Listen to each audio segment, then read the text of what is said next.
Selamat datang di channel Zalfaz. Kali ini kita akan melakukan perjalanan ke Pantai Malang. Ditemani dengan pengajian filsafat yang disampaikan oleh Dr. Haji Fahrudin Faiz SAJ, MAJ.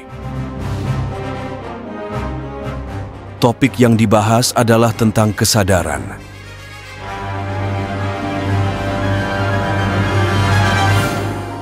Baik, malam hari ini tema kita tema kesadaran. Meskipun saya yakin teman-teman malam hari ini kesini itu sadar kan? Atau ada yang tidak sadar? Tidak tahu Pak, saya kok tiba-tiba di sini padahal ya pinginnya apa gitu. Insya Allah semua sadar ya.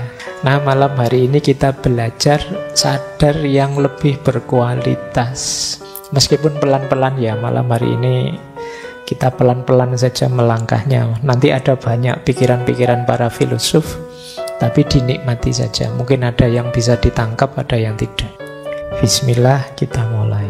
Saya awali dari definisi. Secara umum yang disebut sadar itu kita paham tentang diri kita dan lingkungan kita. Kita mengenali diri kita dan lingkungan kita. Ini berarti sadar. Jadi yang paling awal justru paling berat itu mengenali diri, menyadari siapa aku, mengapa aku seperti ini, mengapa aku di sini. Itu bagian dari kesadaran. Oke, itu yang pertama ya. Yang kedua, sadar itu kadang didefinisikan sebagai waspada atau terjaga, bangun. Ya ini lawannya pingsan, lawannya koma, lawannya ngantuk. Nah, mungkin ada yang bilang kalau ngantuk itu setengah sadar Pak, setengah sadar, setengah enggak. Bisa saja begitu, tapi intinya sadar itu waspada dan terjaga. Nah ya meskipun istilah yang kedua ini kan sering kita pakai jadi modus. Kalau kita salah, kalau kita keliru, kalau kita khilaf apa, terus alasannya tidak sadar. Mohon maaf ya Pak, saya niatnya puasa lu ndak sadar kok tiba-tiba di dalam warung kayak gini ya misalnya. Itu kamu kan pakai alasan itu tuh, gayamu biar orang ndak menyalahkan kamu. Padahal kamu asik main game misalnya. Loh, saya ndak sadar Pak, dari subuh sampai maghrib saya berarti tadi ndak sholat zuhur, ndak sholat asar. Ya mohon maaf ya Pak, ndak sadar. Ya sadar wong kamu main game dan menang, ya kadang kalah ngamuk-ngamuk, itu namanya masih sadar. Nah, jadi waspada dan terjaga. Ada juga yang mendefinisikan sadar itu yang nomor 3 itu, isi mental dan pikiran. Jadi kalau ini lebih ke bentuk kesadaran di isi diri kita, isi mental kita. Misalnya saya ada di sini dengan kesadaran saya sedang memberi kajian. Kalian duduk di sana dengan kesadaran sedang mengikuti kajian. Awas kebalik-balik, awas keliru. Jadi isi mental dan isi pikiran. Termasuk kalau kalian sering ya, saya orang Indonesia loh, saya Muslim loh, saya masih muda loh, saya mahasiswa loh. Ini kan isi kesadarannya. Jadi kalau orang menyatakan kesadaran itu ada kalanya isinya ini. Kalau dibahas yang ketiga ini, tema kesadaran itu bisa luas sekali.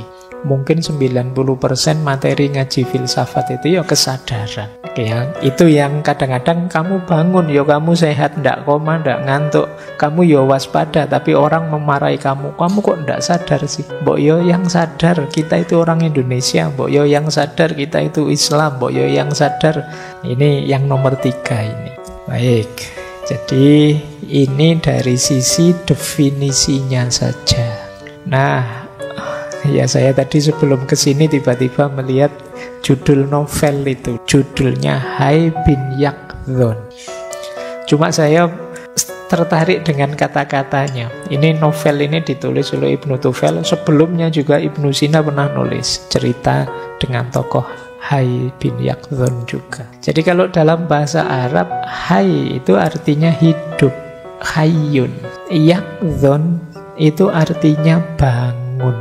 Jadi hidup Ini kalau diartikan letterlek ya, itu kan tokoh utamanya memang di novel itu namanya Hai bin Yaqdhan. Kalau Hai itu artinya orang yang hidup. Kalau Yaqdhan artinya orang yang bangun. Jadi Hai bin Yaqdhan itu orang hidup, anaknya orang yang bangun. Ini menarik ya, dua kata yang digabungkan oleh Ibnu Tufail. Mungkin maksudnya begini, banyak orang yang hai, yang hidup, tapi tidak bangun. Ya mungkin hidupnya tidak berkualitas, tidak tercerahkan, tidak sadar tentang kenyataan dirinya, kenyataan lingkungannya. Maka dia ini hidup, wong yo makan, wong yo menghabiskan uang banyak, wong yo orang tuanya capek membiayai, tapi dia tidak bangun, tidak yaqdhan. Jadi tidak menyala, tidak tercerahkan. Ya, saya pakai kata menyala, kalian sekarang kan sering pakai kata menyala itu. Jadi yaqdhan itu bangun, menyala. Jadi banyak orang yang hidup tapi tidak bangun. Kalau sebaliknya apa bisa, Pak?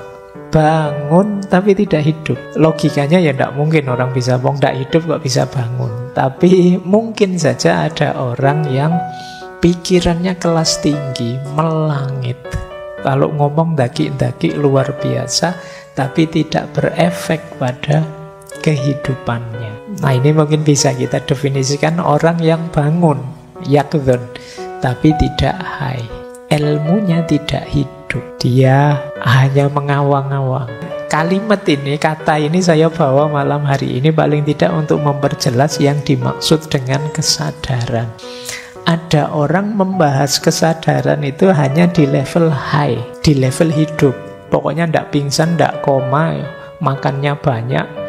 Kalau tidur ngorok ya berarti dia hidup, kan gitu. Tapi yang banyak dibahas para filosof, para ulama tentang sadar itu sebenarnya aspek yaqdhan ini. Aspek bangun, hidup yang tidak sekedar hidup. Seperti dulu ya kata-katanya Hamka itu. Kalau hidup sekedar hidup, ya monyet juga hidup di hutan. Binatang juga hidup semua. Tapi kita ini manusia. Jadi hidup kita harus membangun. Makanya istilahnya yaqdhan itu kan bangun. Jangan tidur saja, jangan rebahan saja. Kita harus bangun. Kalau bahasanya Al-Quran, ya ayyuhal mudassir kum fa'andir. Jadi wahai orang yang berselimut, semoga kalian tersinggung ya dengan kata itu. Atau kalian ngeyel, enggak kok Pak, saya enggak pernah selimutan, Jogja panas sekarang. Jadi enggak tentang saya itu. Itu mungkin kalau diterjemahkan dengan bahasa yang lebih vulgar itu maksudnya wahai orang yang rebahan, kum fa'andir, bangunlah, bangkitlah. Baik, jadi ini dua dimensi kesadaran ya. Jadi malam hari ini mungkin sebagian besar kita membahas yaqdhan, kesadaran level bangun, tidak sekedar kesadaran bahwa kita hidup. Meskipun nanti kita singgung sedikit tentang hai ini, yang disebut hidup itu apa, hidup yang sadar. Baik, ini definisi ya, pemahaman wilayah-wilayah sebelum kita lanjutkan. Nah, sekarang mari kita lihat yang disebut sadar itu apa. Ada 3 jenis pengalaman yang disebut sadar.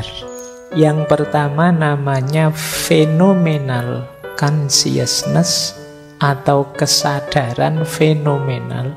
Yang kedua access consciousness, kesadaran akses. Dan yang ketiga self consciousness, kesadaran tentang diri. Jadi yang pertama phenomenal consciousness, kesadaran fenomenal. Kesadaran fenomenal itu kita bisa merasakan pengalaman subjektif ketika kita berpikir, ketika kita merasakan sesuatu, ketika kita berhubungan dengan sesuatu. Ini namanya kesadaran fenomenal. Sensorik, motorik, psikomotorik, kognitif kita kerja dan bisa merasakan sesuatu, berarti kita sadar. Tapi sadar secara fenomenal. Misalnya ya, kita bisa minum. Secara sensorik kita bisa merasakan, minumannya manis. Suka saya seneng yang manis-manis. Selain minuman juga saya suka yang manis-manis. Nah, suka atau tidak suka itu emosi. Jadi manis itu sensorik, suka atau tidak suka itu emosi. Kemudian pasti tadi diberi banyak gula, itu kan kesimpulan pikiran. Kita bisa seperti itu berarti kita sadar. Tapi kalau ditanya, Pak, tadi minum rasanya gimana Pak? Lupa ya, kayak gimana ya tadi rasanya? Kok enggak ingat saya? Berarti tidak sadar. Nah, ini namanya kesadaran fenomenal. Jangan-jangan ini kelihatan simpel, tapi mungkin sebagian besar pengalaman kita mengalir begitu saja tanpa kita sadari. Ayo kalian tadi berangkat ke sini misalnya, ketemu berapa motor misalnya. Nggak lupa Pak, nggak ngitung saya Pak. Padahal dihitung bisa, tapi kalian kan nggak ngitung, biarkan lewat saja. Itu namanya tidak disadari. Ya, ketika kalian kesini tadi sudah berapa orang di masjid, ya nggak ngitung Pak, pokoknya banyak gitu saja. Ini secara fenomenal kita tidak secara serius ingin menyadarinya. Meskipun ya sebenarnya masuk dalam sensasi kita, pikiran kita tidak membunyikannya. Jadi kalau ini kesadaran fenomenal, berhubungan banyak dengan rasa. Kalau kalian bertanya gimana sih rasanya, gimana sih sensasinya, nah ini phenomenal consciousness. Yang kedua, access consciousness, kesadaran akses. Kalau kesadaran akses itu kesadaran ketika kita tidak sekedar menyerap, tapi juga menganalisis, tapi juga merespon, tapi juga bereaksi tentang itu. Ini namanya kesadaran akses. Jadi pikiran, kata-kata, atau tindakan sebagai respon terhadap hasil serapan kita itu access consciousness. Berarti memang sadar. Nggak lewat jalan ini lagi, sering macet. Nah itu berarti tadi disadari, terus kalian bisa mengaksesnya, bisa meresponnya. Baik dengan pikiran maupun dengan tindakan, bahkan mungkin dengan kata-kata. Ada orang yang fenomenalnya bagus, tapi aksesnya tidak. Jadi dia nggak berdaya merespon, nggak berdaya, nggak bisa memikirkannya, menganalisisnya. Ini jenis kedua. Ada lagi yang ketiga. Kalau ini balik lagi ke dalam membaca diri kita. Kesadaran diri itu, aku itu loh kok suka minuman yang manis ya. Padahal kata dokter tidak sehat loh. Terus kita berpikir tentang diri kita, itu namanya self-consciousness. Jadi yang disebut sadar itu bisa phenomenal consciousness, bisa access consciousness, bisa self-consciousness.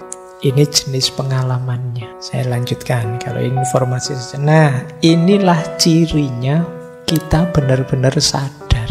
Jadi kalau teman-teman ingin menguji saya ini sadar beneran atau tidak, coba lihat 7 aspek ini. Ini konsep ini disebut 7 aspek kesadaran. Dari yang paling fisik sampai yang lebih dalam.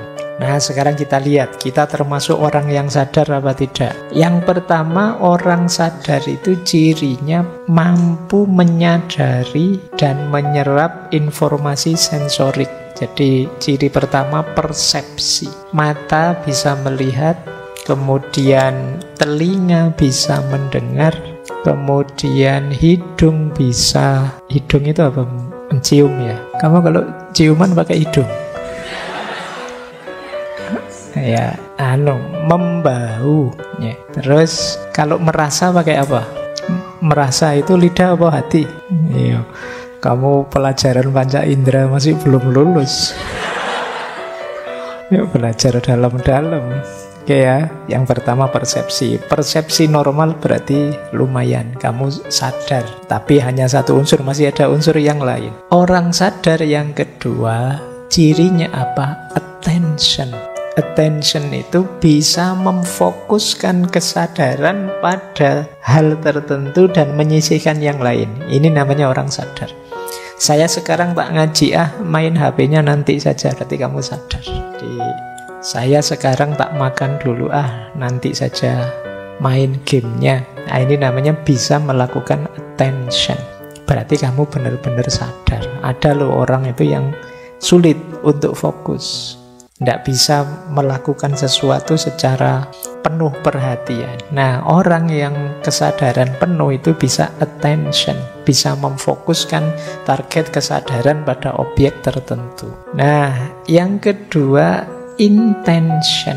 Intention itu bisa punya target, punya intensi, bisa punya maksud. Kalau situasi kayak gini enaknya harusnya kita ngapain ya? Jadi ada maksud yang bisa kita lihat, berarti memang sadar. Kalau kita tidak sadar, kita tidak mungkin punya keinginan ini, keinginan itu. Jadi tidak apa-apa kalau kamu punya teman cerewet, aku pengen ini, aku pengen itu. Ya, alhamdulillah, meskipun tidak keturutan, yang penting temanku masih sadar. Jadi dia tidak pingsan, tidak tidur, ya dia masih sadar, alhamdulillah. Nah, ini intention namanya. Mampu punya keinginan. Kemudian yang keempat, self-awareness, mampu mengenali dirinya. Kalau temanmu sering bilang begini, itu kan kamu, kalau aku begini, berarti dia punya self-awareness. Dia tidak tenggelam dalam kerumunan, dia tidak takut mengekspresikan dirinya, tapi dia bisa mengenali, ini loh aku. Terus punya self-awareness, mengenali diri sebagai individu yang unik, sebagai diriku sendiri. Itu yang keempat.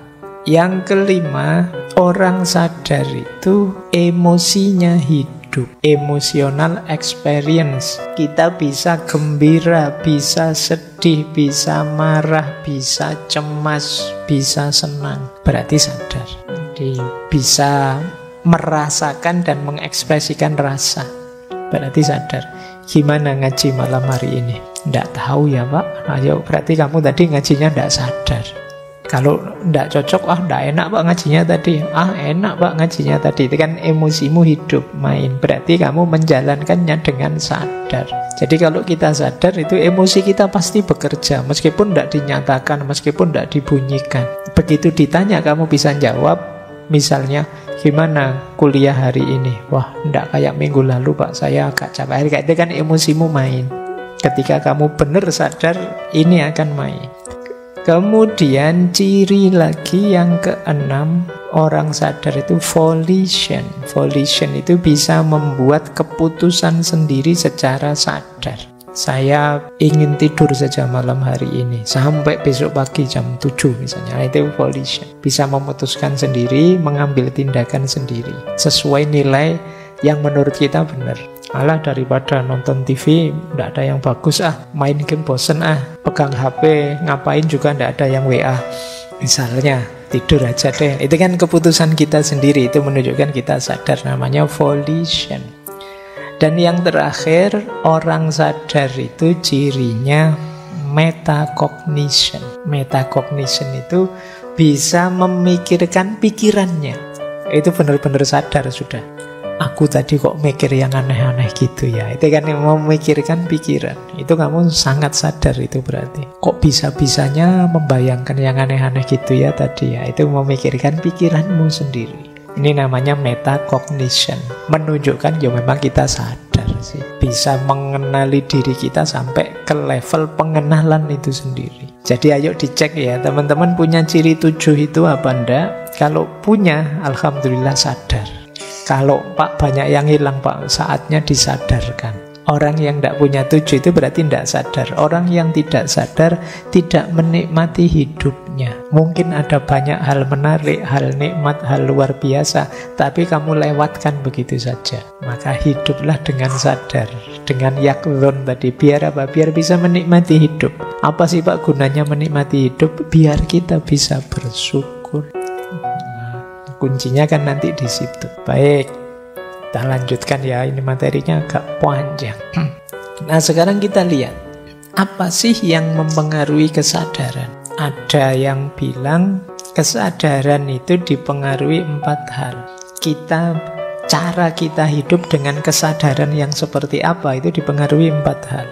Yang pertama, susunan genetik, warisan genetik. Jadi memang orang itu membawa warisan-warisan genetik. Mungkin kita jadi orang yang pemurung kah, ambisius kah, itu mungkin ada hubungannya dengan struktur DNA kita. Yang itu ya diwariskan turun-temurun. Yang kedua tentu saja kalau ini banyak diceramahkan, keluarga dan masyarakat. Jadi kesadaran kita banyak dipengaruhi oleh keluarga dan masyarakat. Kita lahir dari keluarga seperti apa, seperti itulah kita biasanya berperilaku. Di masyarakat yang bagaimana, seperti itulah kita berperilaku. Misalnya menghadapi orang minta-minta di pinggir jalan, itu mungkin ada yang bilang, nggak usah dikasih Pak, kalau dikasih manja. Nah, temenmu bilangnya, alam dikasih saja paling berapa, toh kita juga nggak rugi.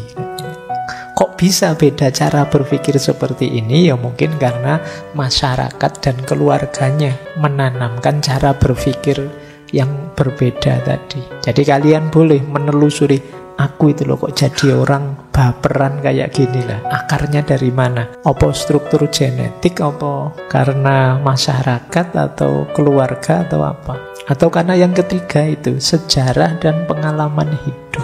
Oh mungkin ada sejarahnya, oh ada pengalamannya yang membawa saya ke situ. Jadi kesadaran kita dibentuk oleh pengalaman kita. Mungkin pernah ngalami ditipu teman habis-habisan. Akhirnya kita kemana-mana membawa kesadaran, jangan mudah percaya sama orang, jangan mudah percaya sama orang. Terus-terusan begitu. Kenapa? Pengalaman.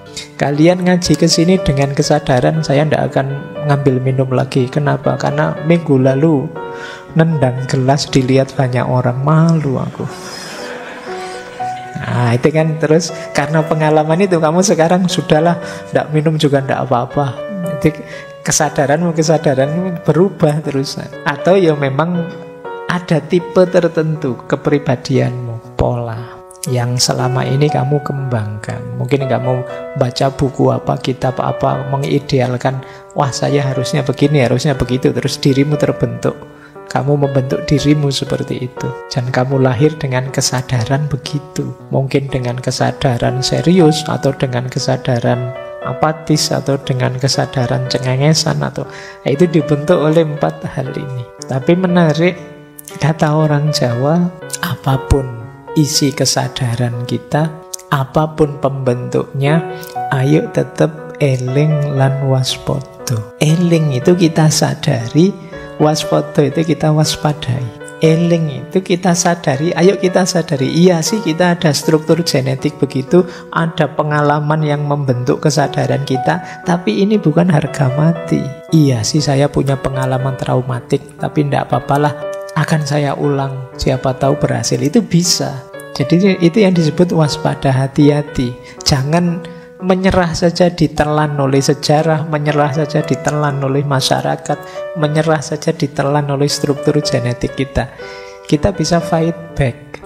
Lingkungan memang mempengaruhi, tapi kita juga bisa kok resisten terhadap pengaruh lingkungan. Wah, teman-teman saya itu Pak, sekarang HP-nya minimal 5 juta ke atas sudah mereka yang harganya. Sementara HP saya itu masih HP yang kalau melihatnya sudah saya sendiri agak jijik-jijik gimana gitu. Nah gitu kan. Tapi tidak apa-apa saya pakai ini saja, wong. Yang penting kan fungsinya, bukan mereknya, bukan harganya. Ini kamu bisa kok begitu. Itu yang dimaksud eling lan waspada. Jangan kehilangan kendali diri. Karena kalau kalian sama sekali ditelan oleh genetik, ditelan oleh masyarakat, keluarga, ditelan oleh sejarah, pengalaman, bahkan ditelan oleh tipe ideal kepribadianmu, ya namanya kamu tidak sadar. Kalau ingin benar sadar, boleh pengaruh itu masuk, ya tapi saya tentukan dulu, saya terima apa saya tolak. Jadi semuanya saya yang mengendalikan. Ini yang disebut orang sadar. Itu yang orang Jawa menyebutnya ya tetap eling lan waspada. Kita sadari, oh iya ini pengaruh dari masyarakatku, tapi baik kok, ndak apa-apa, saya ambil saja, ndak masalah. Nah ini namanya kita eling tapi tetap waspada. Tapi kalau ini ndak sesuai, ya sudah nanti saja dipending dulu, saya ndak terima dulu. Ini menunjukkan kita benar-benar sadar. Jadi kalau pengaruh 4 itu kita biarkan saja menelan diri kita, sebenarnya justru menunjukkan kita tidak sadar. Untuk menunjukkan bahwa kita sadar, ya kita tetap waspada dan eling. Ini saya ambil pakai istilah bahasa Jawa, tidak apa-apa ya, kalian akrab familiar dengan istilah ini. Kapan-kapan kita bahas panjang lebar istilah eling lan waspada ini, biar materi hari ini lebih mengarah. Baik ya, jadi ini yang mempengaruhi kesadaran kita. Yuk dilanjutkan. Ambil nafas sebentar. Kamu kenceng terus ini materinya. Ini sampai terakhir nanti ada bermacam-macam teori. Nah, ini teori yang mungkin sering kalian dengar. Ada kesadaran namanya conscious. Ada bawah sadar namanya subconscious. Ada ketidaksadaran namanya unconscious. Ya. Sadar itu berarti yang saya lakukan, saya pikirkan, saya katakan secara sengaja. Sadar, serius dan sengaja. Kalau subconscious, segala yang tidak kelihatan, jadi tidak berada dalam kesadaran saat ini, tapi dia akan muncul kalau ada pemicunya. Dan biasanya munculnya tanpa kita sadari, makanya disebut subconscious. Misalnya apalah, kebiasaan-kebiasaanmu. Misalnya kamu setiap kali minum selalu saja diputer, misalnya tutupnya, ini kan kebiasaanmu. Itu kan kamu tidak sadar, tapi kalau mau disadari bisa. Itu yang disebut subconscious. Ada ndak yang kalau minum ndak mau dari ujung sini, tapi diputer, khawatir bekasnya orang, diputer terus minumnya gini. Dan itu kebiasaanmu yang kamu ndak sadar, keluarnya selalu begitu. Itu kan namanya ndak kamu sadari, tapi kalau mau kamu sadari bisa. Kamu inget-inget, iya ya saya itu kalau minum selalu begini. Ini namanya subconscious. Saya itu kalau dimarahi selalu saja terus di kamar, nutup kamar, nyepi, menyendiri gitu. Itu kamu tidak sadar. Begitu. Tapi kalau diinget-inget bisa. Ini namanya subconscious. Kalau conscious itu yang kelihatan tiap hari, pikiranmu, kata-katamu. Kebiasaan-kebiasaan rutin itu biasanya subconscious. Nah, jangan dikira subconscious itu sedikit, justru jauh lebih besar. Ini bedanya conscious sama subconscious. Ada yang bilang conscious mind itu hanya 10%. Yang 90% itu subconscious mind. Jadi gambarnya kayak gunung es. Ujungnya kecil, tapi sebenarnya yang subconscious itu jauh lebih besar. Di situ contohnya conscious itu apa? Keinginan. Nah, willpower. Saya ingin ini, saya ingin itu conscious. Memori-memori jangka pendek, ini conscious. Tadi ngajinya dimulai jam 8 tepat, ini conscious. Atau berpikir logis, berpikir kritis, ini conscious. Tapi yang subconscious banyak belief, kepercayaan-kepercayaan kita. Ini subconscious. Kadang-kadang kita lupakan, tapi nanti pada saatnya dia akan keluar sendiri. Kalau situasinya pas, sesuai. Jadi kayak kita percaya bahwa biasanya kalau gelap-gelap itu ada hantunya misalnya. Itu kan biasanya subconscious. Kita ndak selalu menyadari, tapi begitu momennya pas, muncul itu, belief itu. Begitu gelap-gelapan kita merinding ya saya. Kenapa? Sebelumnya ada belief itu di subconscious. Emosi-emosi tertentu, kebiasaan-kebiasaan, nilai-nilai, reaksi protektif. Reaksi protektif itu misalnya kayak tadi lah, contohnya gelas tadi. Itu reaksi protektif, alah biar tidak menjatuhkan gelas lagi, saya udahlah kalau banyak orang tidak usah ngambil gelas misalnya. Protective reaction. Long term memory, memori jangka panjang, termasuk intuisi dan imajinasi. Ini masuk subconscious, ketidaksadaran. Jadi diri kita itu banyak sekali hal-hal yang tidak kita sadari dibandingkan yang kita sadari, yang nyetir kita. Apalagi nanti ada yang ketiga, unconscious. Sama sekali tidak kita sadari. Kalau subconscious tadi kamu ingat-ingat, kamu petakan ketemu. Iya sih, saya biasanya begitu. Saya punya gaya hidup begini yang kadang-kadang keluar. Saya punya habit seperti ini. Tapi begitu unconscious, itu kamu ingat-ingat juga tidak ketemu. Dia dalam situasi sangat khusus akan muncul. Ini orang menyebutnya level 8 yang paling dalam. Punya trauma-trauma apa. Anak ini biasanya kalem sekali. Tiba-tiba ketika marah begitu mengerikannya. Nah, ini mungkin ada sesuatu di timbunan bawah sadar paling dalam, sisi unconsciousnya. Atau anak ini kuliah tidak lulus-lulus, tapi begitu lulus jadi dosen luar biasa tiba-tiba. Nah, itu mungkin kemarin terpendam, itu sekarang keluar. Kemarin ada di level unconscious, sekarang pinternya kelihatan. Dia sendiri kemarin tidak sadar juga kalau dia sepinter itu. Nah, ya kayak kalian kan sering bilang, wah mungkin saya ada bakat terpendam, Pak. Ya namanya terpendam kan tidak ketahuan. Kalau ketahuan namanya bukan bakat terpendam. Nah ya mungkin ada yang terpendam sampai besok tua itu. Mungkin masih ada bakatmu yang terpendam ya sampai tua namanya. Nah, ini level unconscious, ketakutan-ketakutan tertentu itu unconscious. Kita sendiri mungkin tidak sadar kita punya ketakutan itu. Jadi 10% conscious, 90% subconscious. Ini yang mungkin kadang-kadang orang secara general bilang, oh manusia itu hanya menggunakan 10% dari akalnya, dari otaknya. Mungkin yang dimaksud ini. Ya saya tidak tahu. Baik, kita lanjutkan ya. Nah ini tadi saya janji sedikit sebelum masuk ke filsafat ya. Kalau ini perspektif medis. Kalau di medis itu ada orang sadar normal, ada orang yang sadar tapi berubah, dan ada level-level kesadaran. Saya baca saja ya sekilas, nanti teman-teman kalau ingin tahu lebih dalam ke rumah sakit saja. Karena ini medis ya.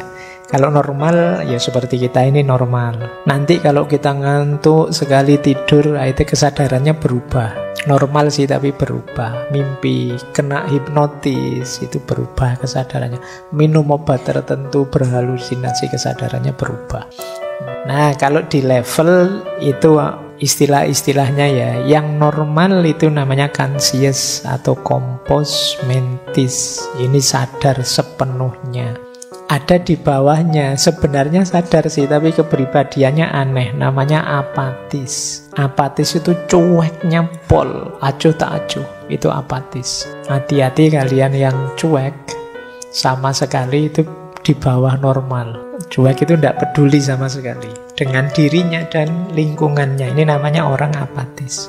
Terus ada lagi di bawahnya namanya delirium. Kalau delirium itu gelisah, disorientasi. Disorientasi kadang, kok aku di sini ya, siapa kamu, dan lain sebagainya. Memberontak, ingin marah, teriak-teriak, halu, berkhayal. Nah ini level tidak sadar selanjutnya. Kemudian ada somnolen, atau kadang pakai istilah letargi, obtundasi, atau hipersomnia. Ini ngantuk yang luar biasa tapi masih bisa bangun lagi. Ini somnolen. Ada lagi lebih dalam namanya soporus atau stupor. Ini ngantuk itu kan tidak sadar. Ini ngantuk yang sangat dalam, sulit dibangunkan. Kalau bangun pun tidak sadar. Diajak ngomong tidak nyambung. Ini soporus atau stupor. Ini sudah mulai harus di rumah sakit kalau sudah ini. Ya. Karena setelah itu ada namanya semi koma. Semi koma itu orangnya tidak bisa merespon lagi, sudah tidak bisa dibangunkan, tapi kornea mata, pupilnya itu masih respon. Puncaknya koma, sudah tidak sadar sama sekali. Dia apa-apain juga tidak respon, disakiti juga tidak respon. Ini koma. Setelah itu pasti titik. Kalau titik selesai berarti. Itu ya level-level ketidaksadaran ini untuk wawasan saja. Kalian bisa cek di wawasan-wawasan medis tentang ketidaksadaran. Baik, karena ini ngaji filsafat, maka kita fokus ke perspektif filsafat ya, bukan perspektif medis. Ada beberapa aliran yang malam hari ini saya bawa. Yang pertama, ini yang populer sekali belakangan juga, yaitu aliran materialisme. Materialisme itu punya pandangan ya segala sesuatunya itu bisa diakses, dilihat, diukur dari aspek materinya. Maka bagi aliran ini, kesadaran itu sepenuhnya proses fisik otak. Nah, hari ini ada bidang-bidang neuroscience, ada bidang-bidang neurobiologi. Itu pandangan materialis ini. Ya kalau dalam filsafat tokohnya misalnya Thomas Hobbes dan Daniel Dennett. Jadi kesadaran itu kerja otak dan sistem saraf. Semuanya bisa dijelaskan oleh proses-proses saraf dan kerja otak kita. Kita seneng itu bagaimana, kita kok bisa suka ini, suka itu bagaimana, itu semua proses otak. Nanti ada dua aliran. Ada materialisme reduksionis atau kadang disebut fisikalisme, ada materialisme non-reduksionis. Kalau yang fisikalisme atau reduksionis itu ya proses otak saja sudah. Jadi sinyal-sinyal transmisi-transmisi dalam otak. Dari situlah muncul kesadaran manusia. Tapi yang non-reduksionis punya pandangan lebih luas. Kesadaran manusia itu sumbernya bisa macam-macam, tidak hanya otak, tapi pasti hal-hal yang sifatnya fisik atau materi, bukan karena pengaruh-pengaruh hal non-fisik, apa mungkin karena Tuhan lah, atau karena bisikan setan lah, atau karena apa, enggak. Jadi ada unsur-unsur materi yang mempengaruhi.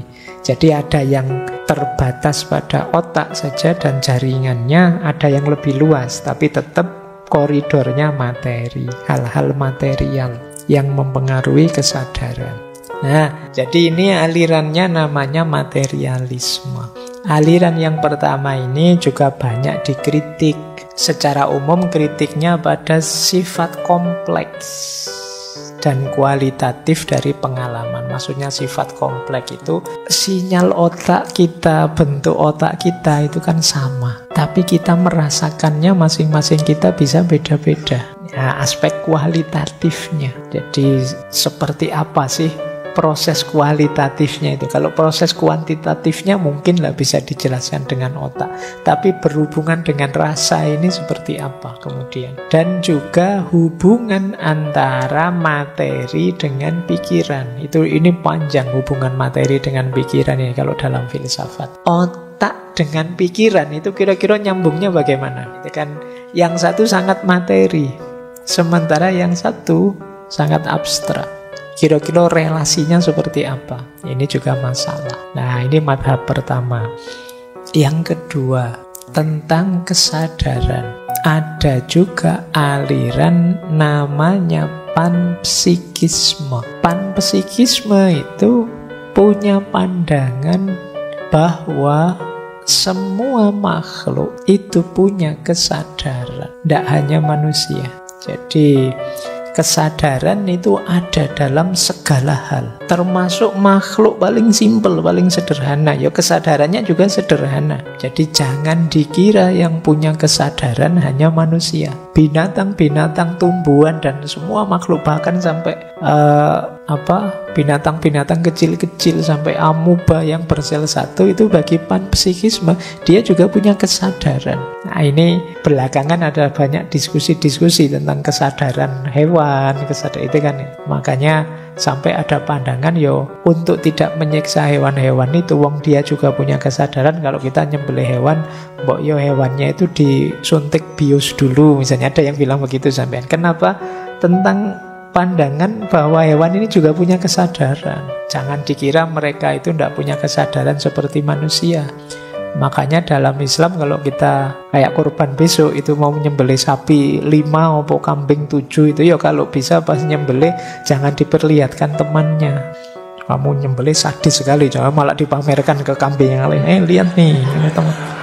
Nanti dia bisa stres, dia lihat temennya digorok seperti itu. Ya kan, ya disembunyikan, jangan sampai mereka lihat. Ini mungkin berhubungan dengan ini, bahwa ya mereka juga punya kesadaran lah, wong ya makhluknya Allah. Maka sekarang banyak diskusi-diskusi sejauh mana kita harus menghargai tidak hanya hak-haknya manusia, tapi juga hak-haknya binatang, hak-haknya tumbuhan, bahkan sekarang hak-haknya semua makhluk, termasuk makhluk abiotik yang orang menganggapnya itu bukan makhluk hidup sih, makhluk. Misalnya apa? Sungai.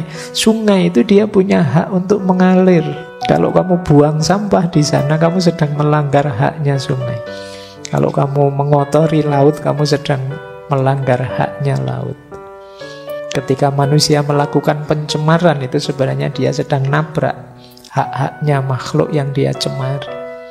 Nah, pandangan yang intens membahas itu namanya panpsikisme.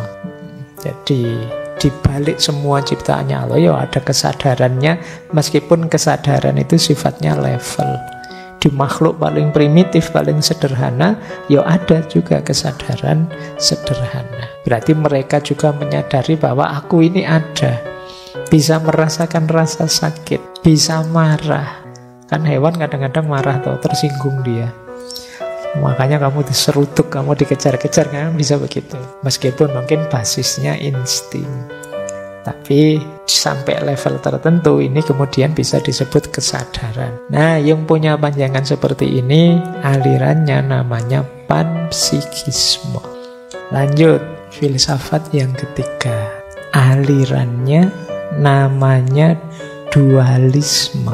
Kalian kenal dualisme itu antara lain dulu kita pernah membahas René Descartes. Ya, tulisannya Descartes. Teman-teman lupa. Nah, dia ini punya pandangan dualisme, bahwa manusia itu punya dua komponen, jasmani dan rohani. Yang dua komponen ini modenya beda-beda. Yang jasmani ya pola-pola jasmani, yang rohani juga pola-pola rohani. Substansinya beda. Jadi jasmani dan rohani ini dua hal yang berbeda. Jadi materi dan mental itu dua hal yang berbeda. Nah, kesadaran itu kan sumbernya aspek rohani, bukan aspek jasmani. Makanya dia punya kalimat adagium terkenal sekali, aku berpikir maka aku ada. Nah, cuma nanti pandangan ini kan terus muncul masalah. Kalau memang jasmani dan rohani itu dua hal yang substansinya berbeda, yang menghubungkan apa? Sedih itu kan rohani, mata keluar airnya, nangis, itu jasmani. Sinyal yang menghubungkannya apa? Nah, ini nanti jadi problem besar kalau dalam filsafat, khususnya philosophy of mind, filsafat pikiran. Apa sih hubungannya pikiran dengan tubuh, dengan jasad? Apakah tubuh yang mempengaruhi pikiran ataukah pikiran yang mempengaruhi tubuh? Terus saling mempengaruhi itu pakai jalur apa? Sinyalnya pakai apa? Nah, ini perdebatan panjang lama oleh para filosof. Baik, nanti kalian baca sendiri ya. Sudah, kalian tidak usah ikut mikir ini. Biar dipikir para filosof saja. Apa sih yang menghubungkan jasmani dan rohani? Ini yang seperti ini namanya dualisme. Kalian boleh punya tesis sendiri. Pak, menurut saya ya lebih berpengaruh jasmani pada rohani. Mens sana in corpore sano misalnya. Atau oh enggak Pak, kalau saya lebih berpengaruh rohani pada jasmani. Buktinya kalau saya pas patah hati, saya jadi males ngapa-ngapain, pengen tidur saja, kan itu jasmani sifatnya. Nah, silakan kalian berteori, mulai berpikir. Tapi pandangan seperti ini namanya dualisme. Baik, saya lanjutkan. Filsafatnya masih banyak ini. Ada lagi pandangan idealisme. Kalau pandangan idealisme itu kebalikannya materialisme tadi. Penentunya adalah yang sifatnya ide. Misalnya dari Plato ya. Kata Plato, kesadaran kita itu sebenarnya terletak pada kemampuan kita memahami ide-ide. Plato itu kan punya pandangan bahwa ada satu dunia namanya dunia ide yang sifatnya sempurna utuh. Ide itulah nanti yang mendasari adanya segala sesuatu di bumi ini. Saya kasih contoh ya. Di kepala kalian pasti ada ide tentang manusia. Bahwa manusia itu begini, itu pasti sudah ada. Buktinya apa? Kalian kalau lihat manusia bisa langsung kenal, oh itu manusia. Oh kalau itu kuda. Kalian bisa menyebut itu kuda karena di kepalamu sudah ada ide tentang kuda. Kalau di kepalamu tidak ada ide gambaran tentang kuda, kamu tidak akan bisa nyebut itu kuda. Dan menariknya kalau di Plato, ide-ide ini sudah ada di kepala kita. Sifatnya bawaan. Jadi di kepala kita itu sudah ada macam-macam informasi, macam-macam ide. Ide sifatnya lebih utuh, lebih sempurna. Jadi misalnya manusia ya, saya lihat ada manusia, ada yang punya jenggot, ada yang punya kumis, ada yang mulus, ada yang kulitnya hitam, ada yang kulitnya putih. Itu semua saya sebut manusia, meskipun beda-beda. Kenapa? Karena saya sudah punya ide yang utuh, sempurna tentang apa itu manusia. Bahkan mungkin ada yang difabel, anggota tubuhnya tidak lengkap, tetap saya sebut manusia. Kenapa? Saya sudah ngerti ide tentang manusia. Mungkin kudanya dipakein baju, dikasih sabuk, dikasih apa itu kan. Tapi tetap saya sebut kuda. Mungkin rambutnya di rebonding atau di apa kudanya, tetap saya sebut kuda. Kenapa? Di kepala saya sudah ada ide tentang kuda. Nah, versinya Plato yang disebut kesadaran itu aktivitas mengingat-ingat, memahami ide ini. Jadi orang pintar itu orang yang bisa melakukan rekoleksi, mengingat kembali ide-ide yang sudah ada di kepalanya. Nah ini ya kalian boleh setuju atau tidak setuju dengan Plato. Tapi kalau dalam menarik, misalnya kalian tertarik, coba kaitkan dulu ketika Nabi Adam diturunkan ke bumi, itu Allah mengajarkan langsung Nabi Adam tentang segala sesuatu. Wa 'allama Adamal asma'a kullaha. Ini saya tidak tahu nyambung apa enggak, atau Plato jangan-jangan terinspirasi ini, bahwa di kepala kita itu sudah ada ide-ide tentang segala sesuatu. Berarti kesadaran itu sebenarnya mengingat-ingat informasi yang sudah ada di kepala kita. Itu Plato. Yang kedua Berkeley. Kalau Berkeley dia bilang kesadaran itu kuncinya ada pada pemahaman subjektif kita. Jadi nanti begini, HP ini ada karena saya persepsi. Kalau tidak saya persepsi, dia tidak akan ada. Hadirnya HP ini selalu dalam bentuk HP menurut saya. Kalian melihat HP ini jadinya HP menurutmu. Dia melihat HP ini jadinya HP menurut dia. Selalu HP ini hadir sebagai menurut siapa? Menurut seseorang. Ini yang disebut idealisme subjektif. Jadi adanya HP ini tergantung yang mempersepsi dia. Kalau tidak ada yang mempersepsi satupun, ya dia tidak ada. Ayo kamu tak tanya, seandainya seluruh orang di dunia tidak tahu kalau HP ini ada apa enggak? Semua orang di dunia tidak tahu loh ya kalau ada HP ini. Ya kamu bilang ada karena sudah tahu ada kan. Misalnya saya bilang di bawah masjid ini ada candi besar sekali. Kamu akan bilang, alah Pak omong kosong, tidak ada. Karena tidak ada yang tahu satupun. Berarti apa? Adanya candi itu tergantung persepsi kita. Adanya HP ini ya tergantung kita, ada yang tahu apa enggak, ada yang mempersepsi apa enggak. Kalau enggak ada, dia jadi enggak ada. Oke ya, jadi ini kuncinya idealisme. Jadi ide kita, persepsi kita, pandangan kita menentukan keberadaan sesuatu. Itu menarik, makanya kalau kalian dicueki kan rasanya pahit itu, sakit itu. Kenapa? Kamu dianggap tidak ada, padahal hakikatnya kamu ada. Itu tidak enak sekali rasanya. Berarti padahal semua orang sudah wanti-wanti, loh, jangan sampai menggantungkan keberadaanmu pada orang lain. Tapi kalau orang lain menganggap kita tidak ada, kalau pakai teori Nilti, rasanya kita sebenarnya kayak tidak ada beneran. Coba kalian ada di situ, kan sering ada acara-acara komedi itu, orangnya ada, tapi dia pura-pura tidak lihat. Lebih suka ngajak ngobrol yang lain misalnya. Itu kan rasanya dia bisa teriak-teriak, dia bisa jengkelnya luar biasa. Kenapa dicuekin? Ya baik, kita lanjutkan. Kucing dianggap tidak ada saja, meskipun dia ada ya. Lanjut ya. Nah, ini mbahnya idealisme, Hegel. Kalau Hegel, beliau membagi kesadaran itu ada 3 level. Ada kesadaran langsung, ada kesadaran reflektif, ada kesadaran ilmiah. Kesadaran langsung itu kayak tadi ya, saya minum, rasanya manis.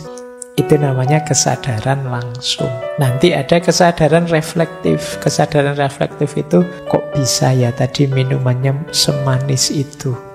Gula memang sedang murah apa ya? Nah, ini namanya kesadaran reflektif. Nanti ada kesadaran ilmiah. Kalau kesadaran ilmiah itu kita mulai mengeksplorasi.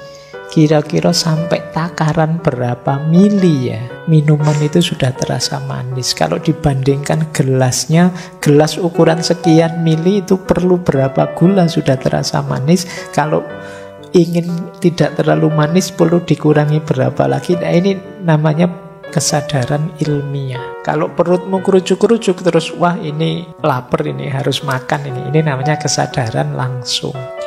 Kalau kesadaran reflektif terus kamu mikir, oh iya ya ternyata sejak pagi tadi saya belum makan, pantes saya kok rasanya lapar. Kalau kesadaran ilmiah kamu meneliti sejauh mana sih perut itu kuat menahan tidak dikasih makan. Padahal kemarin waktu puasa subuh sampai maghrib santai saja loh. Tapi sekarang tidak puasa, cuma sebentar saja, hanya dari zuhur sampai maghrib kok rasanya sudah selapar ini ya. Bedanya apa ya? Ayo diteliti yuk, ini kesadaran ilmiah namanya. Nah itu Hegel. Ini bisa dicari di Phenomenology of Spirit. Ini terjemahannya agak unik. Fenomenologi spirit itu terjemahannya fenomenologi roh. Tapi memang membahas banyak tentang kesadaran. Jadi kesadaran manusia itu sifatnya evolutif. Baik, nanti Hegel punya pandangan bahwa sejarah itu berkembang seiring berkembangnya kesadaran manusia. Nanti boleh teman-teman mengulang, dulu kita pernah bahas satu sesi khusus tentang Hegel dengan sejarahnya. Baik, saya lanjutkan saja biar masih ada lagi filsafat yang ke-6. Masih banyak ya, nanti kamu skip saja yang filsafat kalau ruwet. Kalau ini fungsionalisme. Tokohnya namanya Hilary Putnam. Fungsionalisme mengkritik materialisme. Kata dia, materialisme itu kurang luas. Otak itu ya mungkin semacam alat saja. Dia juga dipengaruhi oleh banyak variabel di luar otak itu sendiri, termasuk masyarakat, termasuk budaya, termasuk sosial. Fungsionalisme melihat kesadaran itu berkaitan dengan input apa yang dimasukkan manusia ke pikirannya, ke otaknya. Loh, kalau itu input, itu kan tergantung masyarakat, sosial, budaya, tidak sekedar otak sendiri. Jadi kesadaran itu berfungsi tergantung inputnya apa. Ya contohnya ya, misalnya kalian tiap hari memasukkan data-data yang sifatnya saru-saru, mesum-mesum di kepalamu, terus kamu jejali isi itu. Akhirnya apa? Kesadaranmu tumbuh secara mesum tadi. Lihat apa-apa pikirannya ngeres terus. Lihat kucing itu cowok apa cewek ya? Situ kucing. Pikiranmu ke situ terus arahnya. Jadi kenapa? Data yang kamu masukkan seputar itu. Nah, kalau yang kamu masukkan ngaji, kamu masukkan orang tahsin, kamu masukkan orang ceramah, itu mungkin apa-apa ya perspektifnya itu. Kalau yang kamu masukkan fikih, ya cara pandangmu begitu. Misalnya kamu masukkan halal haram, halal haram. Nanti lihat apa-apa, ya bunyinya halal haram. Mikrofon ini halal apa haram ya. Terus laptop ini nanti bisa begitu. Kenapa? Inputmu itu. Jadi ini fungsionalisme. Jadi kesadaran itu dilihat fungsinya. Yang fungsi itu berkaitan antara input dan output. Yang input itu tentu saja tidak terbatas otak, tapi juga sosial, budaya, kemudian mungkin politik, mungkin ya ekonomi dan lain sebagainya. Jadi pikiran macam-macam, tapi terus yang ada di pikiranmu apa? Ya kayak kalian kan kuliahmu beda-beda, yang diinput di kepala beda-beda. Ada yang jurusan filsafat, ada yang jurusan teknik, ada yang jurusan biologi dan lain sebagainya. Nanti kamu terjun ke lapangan, ini jadi mindsetmu. Meskipun ada yang bilang jurusan apa saja kamu kuliah, nanti di lapangan problemnya satu, ekonomi. Bukan problem teknik, bukan problem filsafat, tapi problem ekonomi. Baik, masih ada filsafat, namanya fenomenologi. Kalau fenomenologi, teman-teman dulu kita pernah belajar Edmund Husserl, kita pernah belajar Heidegger. Fenomenologi itu punya pandangan kesadaran itu dipengaruhi oleh intensitas situasi dan pengalaman subjektif kita. Yang disebut kesadaran adalah ketika kita terbuka, kemudian hadir sesuatu dalam diri kita, dan sesuatu itu kita pahami apa adanya. HP menurut saya, laptop menurut saya seperti tadi. Setelah kita sisihkan semua yang mengganggu perspektif, tanpa prasangka-prasangka, kita biarkan fenomena hadir dalam diri kita. Itulah kesadaran menurut fenomenologi. Ngaji filsafat ini menurut saya bla bla bla bla. Setelah kalian ikut ngaji filsafat, berarti ngaji filsafat hadir dalam kesadaranmu, kamu pahami apa adanya, tanpa diprasangkai apa-apa, tanpa dengan asumsi-asumsi apapun. Oh iya, sebagai orang baru yang ngaji, menurut saya ngaji itu begini. Ini gaya fenomenologi namanya. Jadi kesadaran itu membiarkan sesuatu hadir dalam diri kita, apa adanya. Baik, saya tidak mendetail di sini ya teman-teman yang ingin paham fenomenologi, ingin paham idealisme, ingin paham fungsionalisme dan lain sebagainya, silahkan merefer ke ngaji-ngaji filsafat sebelumnya. Ini saya tunjukkan ini biar, karena judulnya ngaji filsafat, ini biar teman-teman tahu perspektif filsafat itu apa saja. Baik, sekarang kita lebih konkret, kesadaran yang berkaitan dengan hidup kita.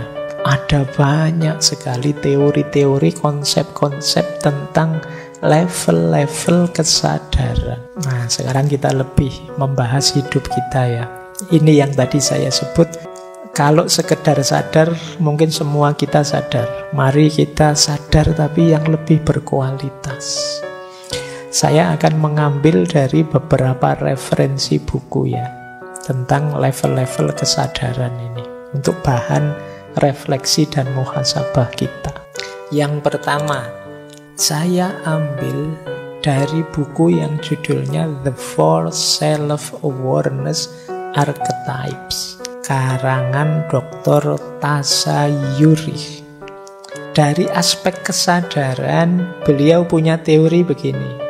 Kesadaran itu ada yang diarahkan ke dalam pada diri kita, ada yang diarahkan keluar pada orang lain. Nah, dengan melihat dua ini, terus beliau menjelaskan tipenya manusia itu ada 4. Ada tipe introspektor, ada tipe seekers, ada tipe aware, ada tipe pleasure. Nanti kita lihat ya. Ada tipe introspektor.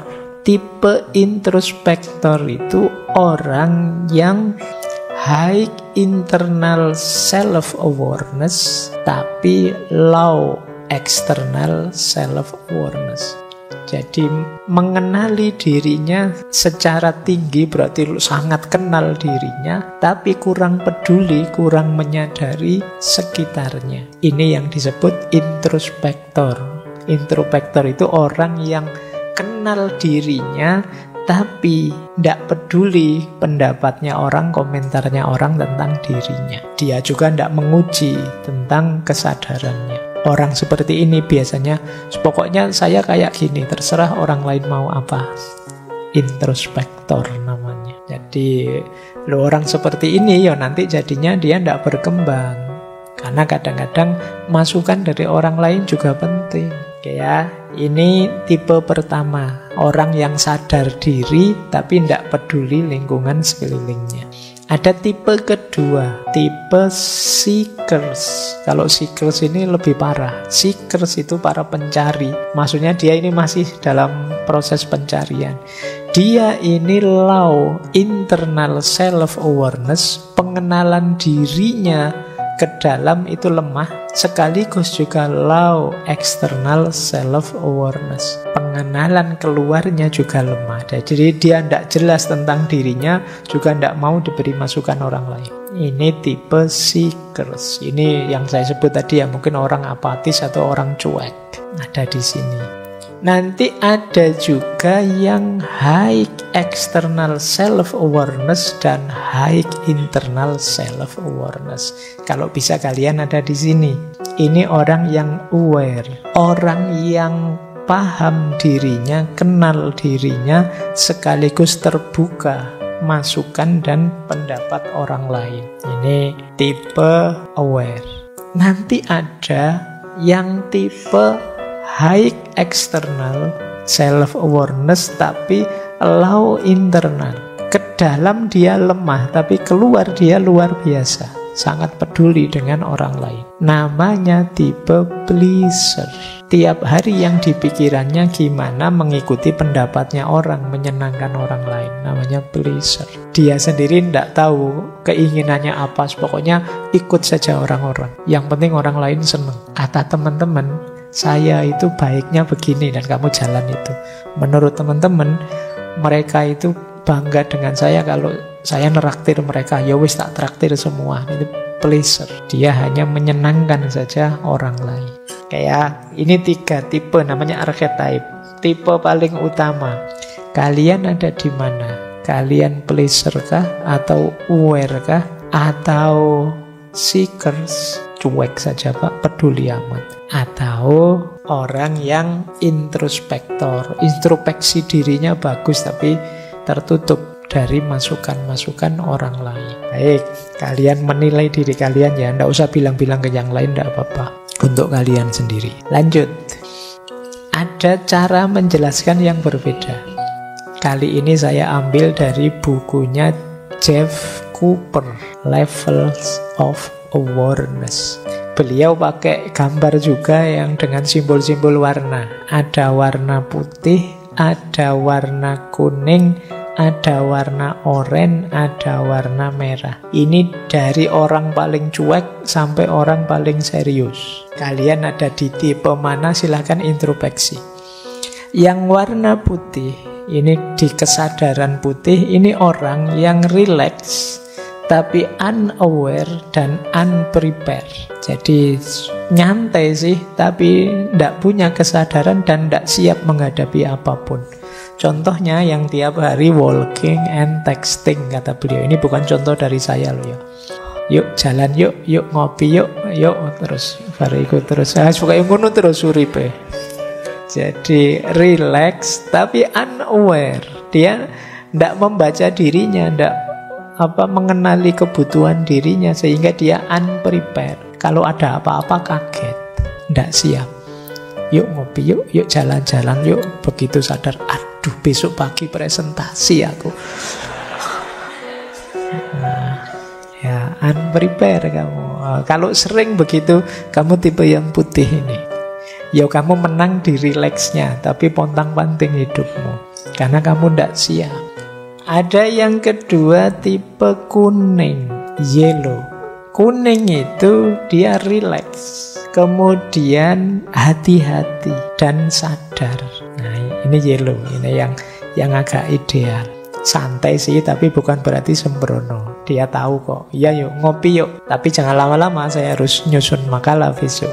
Untuk besok. Nah, ini tipe kuning. Jalan-jalan yuk, ayo. Itu kan kalau contohnya Jeff Cooper itu aware of where exit are.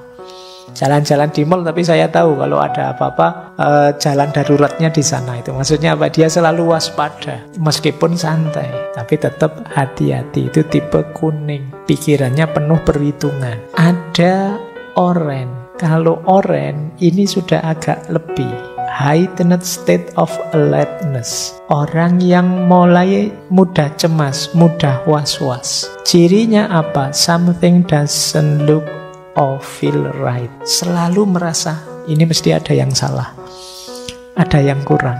Apa ya? Itu selalu begitu. Ini khawatir terus, cemas terus. Ada yang tidak beres deh ini rasanya. Nah, kamu was-was terus. Agak berlebihan. Makanya di situ contohnya panas-panas pakai jas hujan. Ya, kenapa? Khawatir. Oh, sekarang hujan itu tidak bisa diprediksi loh, Pak. Kalau hujan beneran gimana? Nanti kalau kehujanan saya pilek loh. Terus jadi mulai agak terlalu khawatir. Ini warna oranye. Jadi saya tidak tahu kalian itu orang tipe ini biasanya di tasnya itu isinya iso macam-macam. Yo ada cutter, yo ada siapa tahu nanti perlu. Opo-opo dibawa semua. Alasannya siapa tahu nanti perlu. Nah, mungkin kuliah bawa palu, bawa cutter, bawa itu. Lu sopo ngerti nanti dibutuhkan, Pak. Gitu.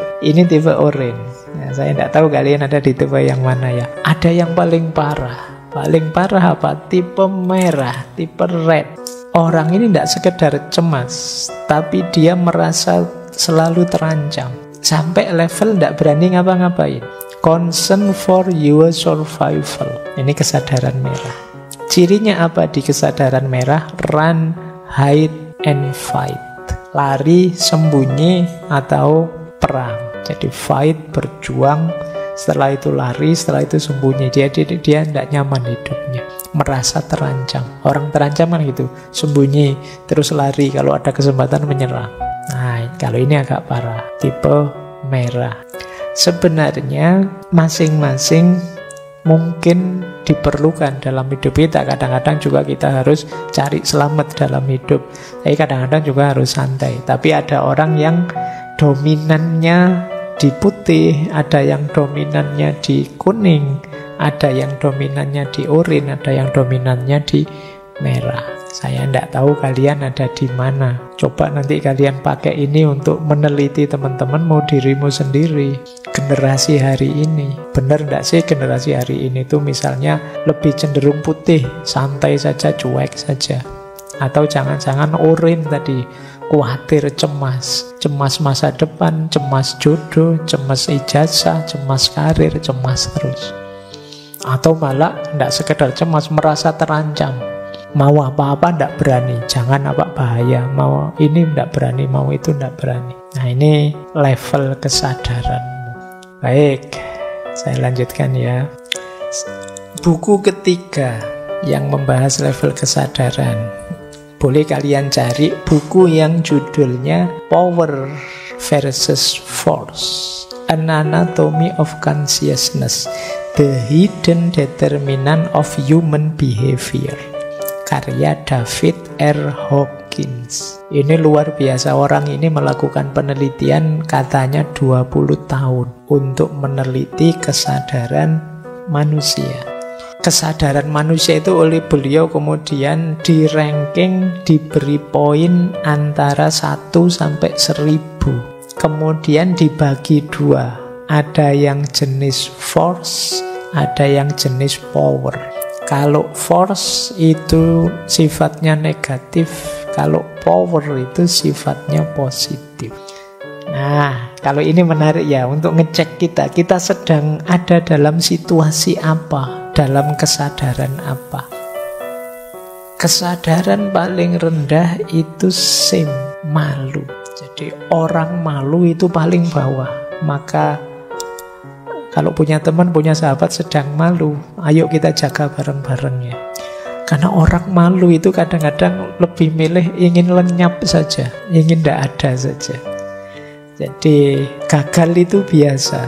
Tapi kalau lanjutannya malu itu kamu harus mulai jaga-jaga, hati-hati.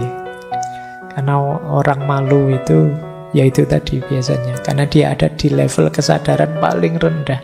Nilainya cuma 20. Kemungkinan melakukan hal-hal negatif yang bisa fatal. Itu malu. Jadi jangan dikira malu itu simple. Kalau begitu apa mending kita tidak punya malu saja, Pak? Ya jangan. Justru yang menjaga manusia dan nilai-nilai kemanusiaan itu kita masih punya rasa malu. Malu di sini maksudnya apa? Jatuh pada malu, melakukan hal-hal yang memalukan. Ada di kesadaran, malu saya kok melakukan itu, malu saya kok gagal, malu saya. Nah, ini kesadaran paling rendah. Di atas malu ada guilty, guilt, rasa bersalah. Ini nilainya 30. Jadi ya merasa wah iya ya, keliru saya kok melakukan itu ya, dosa saya. Nah, ini kesadaran rendah 30. Getarannya negatif. Di atas rasa bersalah ada apati atau apatis. Tadi loh, cuek. Jangan dikira cuek itu keren. Kalau memang cuek beneran, kalian acuh beneran dengan hidupmu, kesadaranmu, kesadaran apatis, itu kamu ada di kesadaran level rendah. Getarannya negatif. Membawa berarti pada hal-hal yang negatif. Naik satu level ada grief, kesedihan. Nah, sedih juga rendah, nilainya 75. Makanya kalau sedih jangan lama-lama. Kalau memang terpaksa harus sedih, beri waktu untuk kesedihanmu. Baik diriku, kamu sedih ya 3 hari ya. Nah, tidak apa-apa. Ya kan manusiawi orang sedih itu. Kasih waktu, ya jangan panjang-panjang. Sekiranya cukup menurutmu lah. Mau nangis-nangis silahkan, mau apa-apa silahkan. Tapi sehari ini saja ya, kayak gitu loh. Kasih waktu. Biar tidak lama-lama di kesedihan. Karena ternyata kesedihan vibrasinya negatif. Takut juga begitu. Taklukkan rasa takutmu. Kalau belum takluk, ya hindari dulu sementara. Karena kalau kamu ada di ranah takut, getarannya juga negatif. Orang takut pasti tidak produktif, tidak bisa melakukan apa-apa. Wong takut. Terus lebih atas sedikit, ingin. Nah, ini menarik. Ingin mungkin maksudnya apa? Ambisi. Jadi keinginan yang tidak terkendali, getarannya negatif. 125. Lebih tinggi dari desire apa? Anger, marah. Marah 150. Masih tergolong negatif. Tapi lebih tinggi karena kadang-kadang marah juga bisa jadi sumber produktivitas. Mungkin bisa saja kamu marah sambil nyanyi, bikin puisi, itu kan bisa produktif. Karena ngamuk apa, ngelukis apa, itu bisa diarahkan ke yang positif, tapi secara umum masih negatif. Meskipun negatifnya level agak tinggi. Dan pride, ini menarik. Pride masih dikategorikan negatif karena kebanggaan itu dekat sekali dengan kesombongan. Masih membawa aura negatif meskipun dia tertinggi dalam aspek negatifnya. Maksudnya nilainya besar. Berarti negatifnya paling kecil. Nah, yang sebelah kanan ini power. Getarannya positif. Kalau kalian emosinya ada di yang kanan itu, kesadarannya di yang kanan itu, lanjutkan. Karena kalian ada di track yang benar. Yang pertama apa? Berani. Ketika keberanian itu muncul, 200 nilainya. Kamu siap nikah? Siap Pak, berani saya. Meskipun belum kerja, berani saya Pak, lumayan. Nah ini berarti kalian punya keberanian. Dan itu positif energinya. Kesadarannya positif. Yang ke-10 netral. Netral itu stabil, tidak mudah terpengaruh. 250 positif. Terus willingness, cita-cita. Beda dengan desire tadi ya. Desire itu hasrat, keinginan, nafsu. Kalau willingness itu kemauan, punya cita-cita, itu menggerakkan secara positif. Kemudian acceptance, penerimaan. situasiku seperti apa, saya ridho dengan ketetapannya Allah. Nah, ini 350. Kemudian berpikir akal 400. Kemudian cinta 500 ternyata. Dalam penilaiannya Hawking ya, cinta itu 500. Di atas cinta ada lagi yang energi positifnya besar, sukacita. Ya karena mungkin kenapa lebih tinggi sukacita ya, dari aspek powernya sukacita lebih besar. Kadang-kadang cinta kan bikin lemes juga. Apalagi kamu ditolak, apalagi kamu dicuekin, itu kan terus jadi lemes. Tapi kalau gembira itu kemungkinan lebih besar. Joy, sukacita. Kedamaian, getaran positifnya besar, 600. Dan yang paling tinggi antara 700 sampai 1000 itu enlightenment, pencerahan. Orang yang di kesadaran tercerahkan itu energinya luar biasa. Ketika kamu merasa tercerahkan, itu kan semangatmu meluap-luap. Nah, ini boleh untuk bahan evaluasi dirimu ya. Saya ada di mana, Pak? Kamu sedang malu, sedang sedih, apa sedang apa? Kamu cek, kamu dapat nilai berapa? Kamu inget-inget poin-poin itu. Mungkin kalau kamu sedang jatuh cinta, wah 500 Pak energinya Pak. Kalau sedang takut, wah cuma 100 Pak. Saya dulu lupa ada apa anime Dragon Ball itu yang ada hitungan energinya di kacamatanya itu, wah 500 ya. Bayangkan saja seperti itu kan, wah saya sedang jatuh cinta ini, itu tulisannya 500 tuh, 500, wah sedang energinya segitu. Jangan-jangan terinspirasi itu terus dibikin di animenya. Jadi ini salah satu kategori-kategori kesadaran dan levelnya. Oke ya, masih belum jam 10 jadi saya tambahi lagi. Terserahlah kamu sudah kekenyangan teori apa enggak, besok tak tambahi lagi. Boleh kamu potong-potong kalau merasa agak terlalu banyak konsep. Nah, kalau ini dari buku William Todd, judulnya The Mentor in Me, What to Do and What Not to Do. Kalau ini menarik. 7 level kesadaran, dari kesadaran paling rendah sampai ke kesadaran paling tinggi. Manusia yang level kesadarannya tertinggi. Ayo kita cek kita ada di mana ya. Yang pertama ada kesadaran animal, kesadaran binatang. Kesadaran binatang itu rumusnya adalah fight or flight, bertarung atau lari. Intinya apa? Mencari senang, mencari nyaman, mencari enak. Dan cenderung reaktif. Diingat-ingat, ada beda antara reaktif dan responsif. Kesadaran animal itu reaktif. Reaktif itu kalau mendapat masalah, tidak dipikir dulu, tiba-tiba merespon. Ini namanya reaktif. Dimaki-maki orang, ya segera saja balik tak maki-maki. Ngapain nunggu? Nah, ini namanya reaktif. Jadi dapat nilai jelek, ya tiba-tiba saja mutung misalnya marah. Ini namanya reaktif. Dan ini kesadaran animal. Binatang itu kan kamu senggol, kucing saja kamu senggol, wow, terus wah, gitu kan gitu. Dia tidak pakai mikir ini aku harus ngapain, enggak. Itu namanya reaktif. Kan banyak orang begitu, reaktif. Melakukan apa-apa tidak dipikir dulu, sehingga kadang-kadang keliru. Jadi kalau kalian begitu, kalian ada di kesadaran paling bawah, kesadaran animal. Padahal kita istimewa karena punya akal budi, tapi di level kesadaran paling bawah ini jarang dipakai. Naik satu level lagi, ada kesadaran mass. Mass itu ya massa, masyarakat. Di level kesadaran kedua ini, yang kita lakukan hanya follow the crowd. Kita hanya mengikuti masyarakat, mengikuti orang lain, mengikuti kerumunan. Agak mirip juga dengan kesadaran animal. Di kesadaran mass ini kita tidak terlalu pakai akal budi kita. Pokoknya yang lain ke utara, ya saya ke utara. Yang lain ke selatan, ya saya ke selatan. Katanya orang lain itu baik, ya saya ikut itu. Katanya orang lain itu buruk, ya saya hindari itu. Pokoknya dia tidak pernah mikir. Yang viral apa, ya berarti saya ikut ke situ. Ini namanya kesadaran massa. Hanya follow the crowd. Kita tidak jadi diri kita sendiri sebenarnya. Kita hanya mengalir saja, mengikuti arus. kerumunan.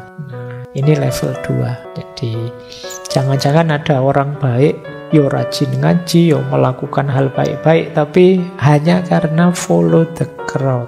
Nilainya jadi minimal. Dia ada di kesadaran yang bawah. Dia tidak punya kesadaran sendiri, tidak otentik versi dirinya. Nah, naik satu level lagi. Namanya kesadaran aspiration.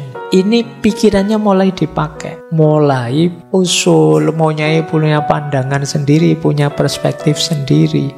Sayangnya level 3 ini desire without action. Usul saja ndak berani mikir terus, aspirasi terus. Punya ide ini, punya ide itu, tapi ndak ada yang wujud. Jadi pikirannya dipakai sih, tapi yo mikir untuk mikir saja. Kalau diajak diskusi lama, aspirasinya macam-macam. Begitu, siapa yang tanggung jawab ini? Diam semua. Nah, isinya aspiration saja. Kegiatan sederhana saja rapatnya bisa puluhan kali. Usulannya macam-macam. Sudah dibahas berjam-jam, pertanyaan terakhir, ini anggarannya dari mana? Nggak tahu. Selesai, terus nggak jalan acaranya. Pokoknya tipe aspirasi. Kegemarannya berpikir, tapi tidak punya orientasi tindakan. Ya lumayan, sudah mulai pakai akalnya, tapi kurang transformatif. Level aspiration. Pokoknya diskusi, rapat. Nanti keputusan rapat kita hari ini adalah kita rapat lagi minggu depan. Nah, itu kamu ada di kesadaran aspirasi. Senengannya seandainya. Wah, seandainya begini gimana? Yang sana, loh tapi kalau seandainya begitu, nah, yang sini juga, loh tapi kalau. Jadi ya kalau pakai seandainya ya bisa seluruh dunia jadi seandainya. Ini tipe aspirasi. Nah, naik satu level ada tipe individual. Tipe ini orang mulai melakukan ekspresi diri, mulai menyatakan keunikan dirinya. Tidak sekedar pikiran, dia mewujudkan versi dirinya. Ini loh yang saya mau, ini yang saya inginkan, ini loh pilihanku. Nah, ini level individual. Ini kesadarannya lebih tinggi. Nah, kalau sukses di sini, sebenarnya ada yang lebih tinggi apa? Kesadaran disiplin. Orang dengan kesadaran disiplin itu, dia punya target, punya cita-cita, punya keinginan, dan dia berkomitmen mewujudkannya secara disiplin. Ini kesadarannya lebih tinggi. Kalau yang individual tadi kan mengekspresikan diri saja, tapi yang ini ada targetnya, ada saya ingin jadi seperti itu, saya ingin mencapai itu, dan dengan komitmen penuh mencapai tujuan itu. Namanya kesadaran disiplin. Lebih tinggi daripada sekedar kesadaran individual. Kalau ingin lebih tinggi lagi, ada namanya kesadaran experience. Kesadaran experience itu kesadaran pengalaman. Kenapa ini lebih tinggi dari disiplin? Orang yang disiplin saja kadang-kadang kalau dia tidak luwes, hidupnya jadi kaku, monoton. Situasi berubah, dia tidak mau berubah. Saya pokoknya target setiap sholat harus ke masjid misalnya. Dan itu dia komitmen, bagus sih. Tapi kalau dia tidak naik level ke experience, nanti dia mengalami hal yang berbeda. Dia memaksakan diri harus begitu terus, hasilnya bisa sebaliknya. Pandemi datang, enggak. Meskipun pandemi saya tetap harus ke masjid karena sudah niatnya begitu. Padahal di luar, di mana-mana sedang dilarang karena penyakit merajalela. Nah, ini kurang luas. Maka perlu naik level, kamu naiklah ke experience. Experience itu iya, saya punya target ini, saya berkomitmen. Tapi sekarang situasinya berubah begini. Saya bisa merespon situasi itu. Ini belajar dari pengalaman, itu sederhananya orang experience. Jadi dia tidak sekedar disiplin, tapi juga target untuk lebih baik terus-menerus dari experience. Belajar dari pengalaman. Ini level lebih tinggi. Puncaknya kalau bisa level mastery. Level mastery ini puncak. Cirinya apa? Responsif, tidak reaktif. produktif. Mau melakukan apapun dipikir dulu. Yo mempertimbangkan kenyamanan, mempertimbangkan orang lain mas, mempertimbangkan aspirasi yang macam-macam, mempertimbangkan ekspresi diri, mempertimbangkan target dan disiplin dan komitmen, mempertimbangkan pengalaman situasi, baru diputuskan. Ini mateng. Kalau orang sudah nyampe mastery, kesadarannya tidak kesadaran reaktif, tapi kesadaran responsif. Kalau respon itu diawali berpikir dulu, mendalam, terus baru dieksekusi. Inilah 7 level kesadaran. Nah, teman-teman boleh cek ya, saya ada di mana sekarang? Mastery pasti belum, Pak. Experience masih meraba-raba. Disiplin masih belum konsisten. Ekspresi diri tidak jelas. Saya mau mengekspresikan diri saya kayak gimana? Aspirasi tidak pernah sih, Pak. Isinya gegeran terus sama teman-teman. Ataukah mas? Ya masa yang mana dulu, Pak. Animal, jangan-jangan nyari kesenangan. Tidak tahu juga, Pak. Tapi rasanya hidup saya juga tidak senang-senang amat. Berarti levelnya di bawah ini. Tidak ada kesadarannya. Baik, ya kamu renungi sendiri ya. Kalau bisa kamu naik level kesadaranmu biar hidup kita lebih bernilai. Tambah tinggi level kesadaran kita, tambah bernilai hidup kita, tambah berkualitas. Baik, tiba-tiba tadi saya ngambil referensi. Ini teori kesadaran yang lain ya. Namanya kesadaran religius. Kita semua kan orang beragama. Loh, kesadarannya orang beragama itu loh juga beda-beda ternyata. Saya jelaskan sekilas ya. Ada 7 jenis kesadaran religius. Yang pertama namanya kesadaran ritual.